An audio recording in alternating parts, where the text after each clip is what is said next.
ஐயா தொர இது சுயநல பூமி ஐயா தொர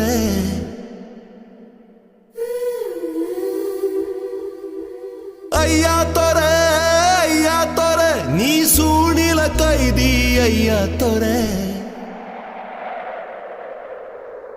கை நிறைய அள்ளித்தரும் கையில் இப்ப விலங்கு வைரக்கல்ல உப்பு கல்லு தப்பு சொல்லி வழக்கு